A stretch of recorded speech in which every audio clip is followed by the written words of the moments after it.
Why is the new Hasbro Marvel Legends Namorita blue skin? What is the basis of this particular costume? Does Namorita come with a lot of accessories?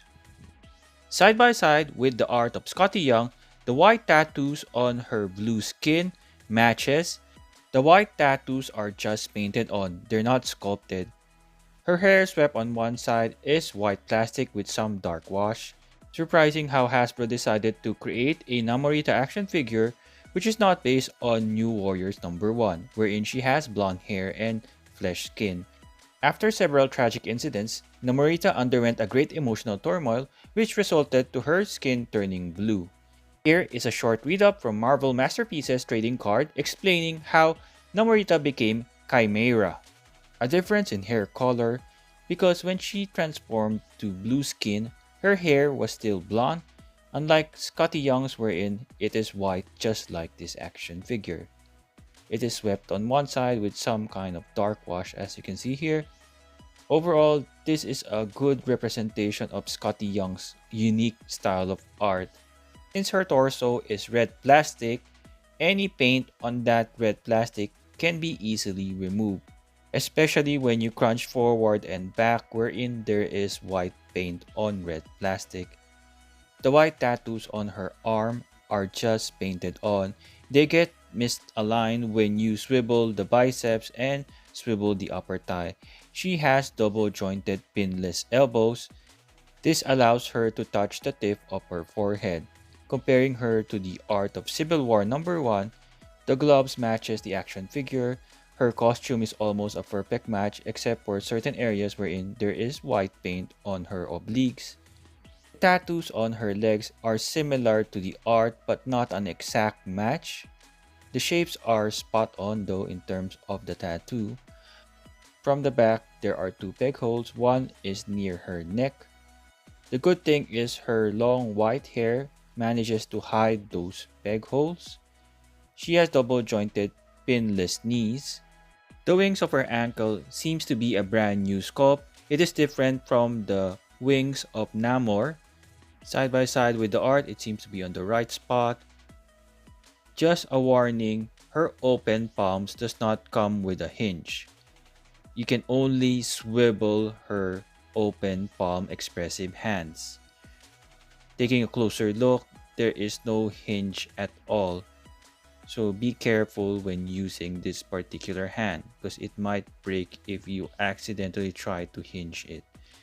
Don't forget that the end of her gloves is a separate plastic piece which looks like a bracelet, so be careful not to lose that one as well. For accessories, she comes with a pair of open palm expressive hands without any form of hinge. Her hands are red plastic, painted blue are those fingertips. Nicely sculpted is the gloves for this particular hands. She comes with a pair of closed fist hands, all red plastic. This brings the total of hands to 4 or 2 pairs of hands. I do feel like this particular hand is small. It does come with a hinge that you can hinge her hand forward and backwards. Though collectors were not expecting this kind of Namorita, Hasbro did a good job in terms of the head sculpt with photoreal tech, which gives life to this blue skin character. In the comments below, let me know whether you would consider picking up this action figure. Thank you for sticking around and checking this review. I'm Tuggernaut! The body mold used by Hasbro for Namorita is a perfect match with Lady Bullseye. Side by side, you can see the similarities.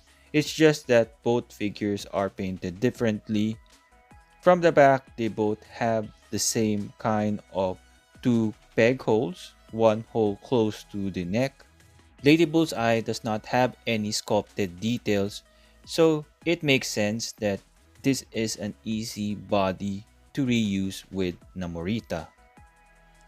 The arms and the legs are new, but the torso is really old.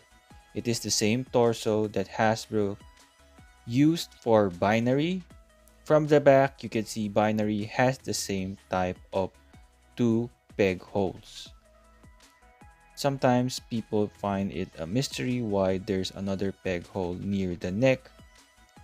In the comments below, let me know whether this bothers you that there are two peg holes, one peg hole near her neck. Personally, I don't mind because they are hidden. The long hair keeps it invisible to the naked eye. The peg hole is useful for characters like Age of Apocalypse Rogue, where her costume has this somewhat neck piece, which has a peg which you attach to the back to prevent the neck piece from moving around and being out of place. If you have a question that requires a visual answer like a photo or a video, feel free to leave a comment down below. If I have an answer, I will make a community post or a YouTube short. Thank you and looking forward to hearing from you guys. The figure comes in the standard Marvel Legends packaging wherein there's a window, you can see the figure and the Build-A-Figure part. On the side is art by Scotty Young, taken from New Warriors number 3. On the back is the same art by Scotty Young. Here is a short read-up. Pause it right now if you want to have a read. Here are the other action figures that you need in order to build Boyd. On the side is the same art by Scotty Young. Generic Marvel logo, warnings and legalities at the bottom. The New Warriors Namorita action figure stands 15.2 centimeters or 6 inches tall. Her real height as per Marvel.com is 5 feet 6 inches, making this figure tall for 1/12 scale, but Marvel Legends are 6-inch scale figures. Size comparison with Renew Your Bow Spider-Man and the Target exclusive Retro Carnage, both Marvel Legends 6-inch scale figures. Next we have from the Legacy Collection, we have Deadpool and Hugh Jackman Wolverine. From X-Men 97, we have Wolverine and Nightcrawler. X-Men 97, Cyclops and Jean Grey. Next we have X-Men 97 Rogue and Magneto. Hope you check out my reviews of this figure. And the latest one is Cable from the Sabo Build-A-Figure wave, and we have his mother, the Goblin Queen. For articulation, her head can move from side to side. She can look down that far. She cannot look up because of her hair preventing it. Her arms can extend that far. She can do a full 360 right here. She has a bicep swivel, double jointed pinless elbows right here. For this close fist, she can swivel and hinge forward and back. She can crunch forward not that much, but she can crunch backward that far.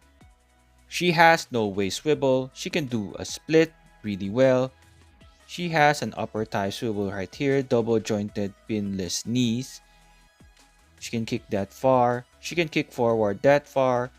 Her feet can hinge forward and back, and she has an ankle rocker, which can hit the wings on her ankle. My final thoughts, this action figure has an excellent head sculpt. Unfortunately, this was not the version of Namorita people were hoping for. I understand why Hasbro decided to release this version of the character first, because everybody wants the New Warriors number 1 version of Namorita. One strange thing which I could not understand is why Hasbro gave Namorita open palm hands that cannot hinge. The details though of that open palm hand is really good.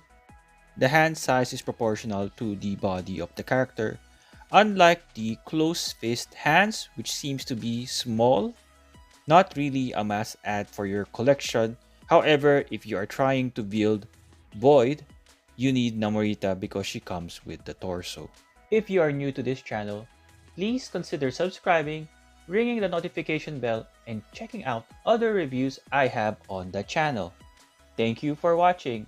I hope you enjoyed this video and find it useful.